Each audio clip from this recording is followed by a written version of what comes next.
What is the easiest thing that you can do on the YouTube landscape? Debunk flat earthers? Yeah, and it's fun, too. You can have a ball debunking flatties online. We've all done it once or twice, haven't we, Busy? Yeah. What happens when the debunkers themselves end up scamming their community? Oh no. Would the other debunkers call them out? Can they call out their own? Or is there an unwritten rule that Flattie debunkers have to keep their mouths shut? Well, except for when the Flatties do it. An interesting thing has happened recently. Rhetoric and Steve McRae came under fire for some of the lies they told about the non sequitur show breaking up. So, those that had donated to Steve and Reds decided to look closer at the fundraisers that they had. Like the Christmas fundraiser Steve did that ended up being predicated on a lie. That's right, Busy. Predicated on a lie. Predicated on a lie? Predicated on a lie. After Steve stole Christmas with the scam fundraiser, he became known as the Grinch. And everybody knows that a Grinch doesn't just steal Christmas. So a group of rogue donators went off on their own and started archiving the streams, where McRae, Rhetoric, Shawn Hufford, and AT2 Pro Doxing asked for money.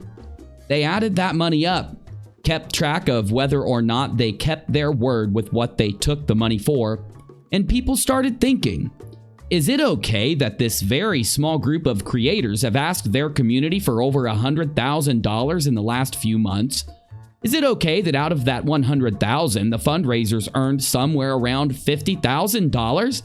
Is it okay that Rhetoric's fundraiser for Shawn Hufford that raised thousands and thousands of dollars had its money stolen? Psh, yeah, right. And had to do another fundraiser afterwards where they changed the goal to something completely different just to suit what their friends needed money for? These questions have been rumbling through the community in the back alley of dark Discord servers and dusty Google Hangouts for weeks and even months. This has started the conversation. Shut up, crackhead. We don't know what you're saying. This conversation is a long time coming, and it's good that this conversation is happening. After this became an issue, Reds went live asking for $500 for a camera part. The way he took the money was intriguing. That's right, intriguing, since people can't understand you because of how much crack you smoke, making you mumble constantly. All the heat of the last few months has mostly went toward Shawn Hufford. He constantly asks for money from the community because he knows Steve McRae and Rhetoric. I mean, he doesn't do content is what I'm saying. He just knows them.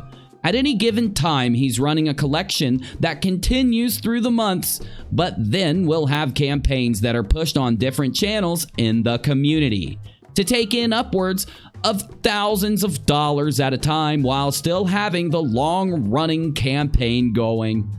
This is very interesting because the day after this all blew up, like I stated, Reds asked for the $500. And whose PayPal account do you think he put up on the screen to take the money from the good people? None other than Shawn Hufford's PayPal. Shawn Hufford's PayPal? I don't know what you said, crackface. So a lot of questions started getting asked. Why Shawn Hufford's PayPal when Reds was needing the money? Why did Shawn buy the camera and send it to Reds? Why did Shawn keep the money that went over the goal? Why is it that every single month Shawn Hufford pops up with Steve McRae, Rhetoric, and AT2 Pro Doxing asking for money from this community? Everyone who isn't a grade school level ding-dong already knows that they did it this way on purpose. Shawn was having a hissy fit on Twitter while I was streaming about this issue after he was kicked out of the live chat, and his girlfriend, that just happens to be Psystrike's daughter, also had a meltdown. Reds did the camera fundraiser to basically give a middle finger to the people who were angry about the amount of money that these guys had been asking for.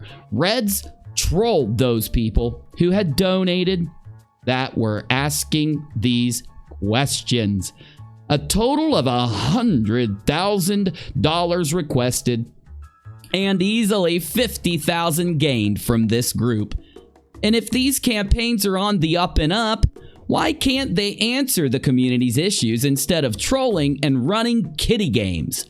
Well, it's pretty obvious if you ask me. These guys have been making less and less money since Non Sequitur blew up long ago, and since they blame Kyle for the breakup of the show, they don't see it as an issue to hit their community harder than a cash register of a 7-Eleven at 1 a.m. after the government paychecks hit. I know all about that. We know you do. Somehow they think that they are above criticism, which is ironic, realizing that the only reason they ever gained the followers in the first place was due to them criticizing people for their religious belief and their strange thoughts about the shape of the earth, which, by the way, you do not have to be an expert to do this. This is grade school level science and math. So do any of the flat earthers care? Are they going to bring up this spreadsheet and start giving their opinion on these guys? These are the same guys who have been insulting them with their DFOTY awards every year, calling them dumb Fs. Which, you know, I don't disagree that some of them are dumb Fs. That's not the issue, though. How do these guys keep criticizing Flatties and religious nutsos when they themselves are doing something worse than most Flatties and most nutsos? The level of fundraising here rivals even most local fundraisers for homeless children, for people with medical issues, for people that have had their houses burned down or a family member pass away. These guys have taken in a mammoth amount of money. I could look at their content, but this was supposed to be a quick video. Well, let's do it anyway. Hell, I don't have anything better to do. Red's Rhetoric does around 4 to 5 videos, average a month, as you see here on his channel. Very strange. You'd think with the amount of money he has his hand in taking, Reds would be running the channel full time. You know, actually doing something. What you don't see here is that he isn't mostly a Red Rocket channel like he likes to pretend.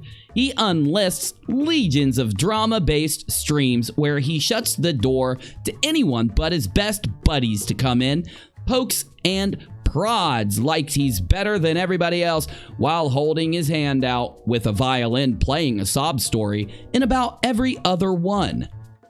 Steve McRae is by definition a drama channel. He LARPs, which is live action role plays, as a philosopher. But if you look into any of his opinions on those topics, you'll find out that not even the other small philosophers of YouTube do anything but laugh at his take on things due to him being a flat earther of philosophy. He just argues semantics. That's it. Shawn Hufford is a video game streamer, but not full-time. He only pops on here and there to upload a game stream to his channel, I guess whenever he gets his PlayStation out of the local pawn shop. So now that you see that this isn't a group of famous people raising money for charity, or asking the audience to help them do something that relates to the content that they will produce, like most streamers and content creators do. I mean, we are going to have to start discussing some, like, really heavy topics here if I don't stop typing this out soon. But in all reality, I haven't even touched upon the effect that this has on the community at large. For any community, there is only so much money that can be donated, or that people will be willing to donate. No one here is rich and famous, unless maybe there's one celebrity out there watching, I don't know, but the donators are all real people with jobs, families, and obligations that are good enough to help out when somebody they like asks for some help.